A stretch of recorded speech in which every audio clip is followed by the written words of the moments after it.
आइए दोस्तों, हम जानते हैं संतान सप्तमी की विधि कि संतान सप्तमी का व्रत हमें किस प्रकार रखना है, इसकी विधि क्या है और इसकी पूरी कथा क्या है। इस व्रत को पूरे भारतवर्ष में मनाया जाता है। इस व्रत का नाम और भी है जिसे संतान साते के नाम से भी जाना जाता है। 25 अगस्त 2020 को मंगलवार के दिन ये व्रत मनाया जाएगा। इस व्रत की विधि क्या है, तो इस व्रत की विधि जानने से पहले इसकी कुछ बारे में इसके जान लेते हैं। महिलाएं अपने संतान की लंबी आयु और उन्नति के लिए यह व्रत रखती हैं। संतान सप्तमी व्रत के दिन भगवान शंकर और मां पार्वती की पूजा की जाती है। इस दिन व्रत रखने का खास महत्व है। ऐसी मान्यता है कि इस दिन व्रत रखने और मां पार्वती भगवान शंकर की पूजा करने से जिन महिलाओं को संतान नहीं है उन्हें महादेव और मां की कृपा से संतान की प्राप्ति होती है। गणेश और कार्तिकेय के समान तेजस्वी संतान की प्राप्ति होती है। अब जान लेते हैं पूजा की विधि कि पूजन की विधि क्या है। तो इस पूजा में सबसे पहले सुबह सुबह उठकर स्नान कर लें और स्वच्छ वस्त्र धारण करें। इसके बाद भगवान विष्णु और भगवान शंकर के पूजा करें। साथ में शंकर भगवान के पूरे परिवार की आपको पूजा करनी है। निराहार सप्तमी व्रत का संकल्प लेना है, मतलब कि आपको पूरा दिन कुछ भी खाना नहीं है। दोपहर में चौक पूरकर चंदन, अक्षत, धूप, दीप, नैवेद्य, सुपारी तथा नारियल आदि से फिर से भगवान शंकर, मां पार्वती की पूजा करनी है। सप्तमी तिथि के व्रत में नैवेद्य के रूप में खीर, पूरी तथा गुड़ के पुए बनाए जाते हैं। संतान की रक्षा की कामना करते हुए शिव जी को कलावा चढ़ाएं और बाद में इसे खुद धारण करें।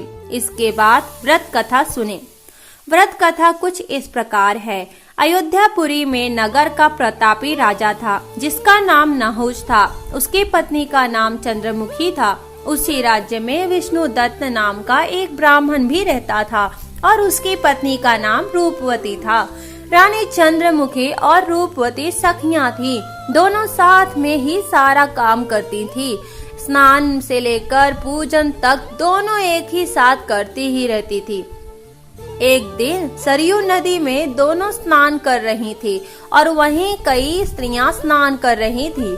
सभी ने मिलकर वहां भगवान शंकर और मां पार्वती की एक मूर्ति बनाई और उसकी पूजा करने लगी। चंद्रमुखी और रूपवती ने उन स्त्रियों से इस पूजन का नाम और विधि बताने को कहा। उन्होंने बताया कि यह संतान सप्तमी व्रत है और यह व्रत संतान देने वाला है। यह सुनकर दोनों सखियों ने इस व्रत को जीवन भर करने का संकल्प लिया। लेकिन घर पहुंचकर रानी भूल गई और भोजन कर लिया। मृत्यु के बाद रानी वानरी हुई और ब्राह्मणी मुर्गी की योनि में पैदा हुई। कालांतर में दोनों पशु योनि छोड़कर पुनः मनुष्य योनि में आई। चंद्रमुखी मथुरा के राजा पृथ्वीनाथ की रानी बनी तथा रूपवती ने फिर एक ब्राह्मण के घर जन्म लिया। इस जन्म में रानी का नाम ईश्वरी तथा ब्राह्मणी का नाम भूषणा था। भूषणा का विवाह राजपुरोहित अग्निमुखी के साथ हुआ। इस जन्म में भी उन दोनों में बड़ा प्रेम हो गया, लेकिन पिछले जन्म में व्रत करना भूल गई थी, इसलिए रानी को इस जन्म में संतान प्राप्ति का सुख नहीं मिला। लेकिन भूषणा नहीं भूली थी, उसने व्रत किया था, इसलिए उसे सुंदर और स्वस्थ 8 पुत्र हुए। संतान न होने के कारण रानी परेशान रहने लगी। तभी एक दिन भूषणा उन्हें मिली। भूषणा के पुत्रों को देखकर रानी को जलन हुई और उसने बच्चों को मारने का प्रयास किया, लेकिन भूषणा के किसी भी पुत्र को नुकसान नहीं पहुंचा और वह अंत में रानी को क्षमा मांगना पड़ा।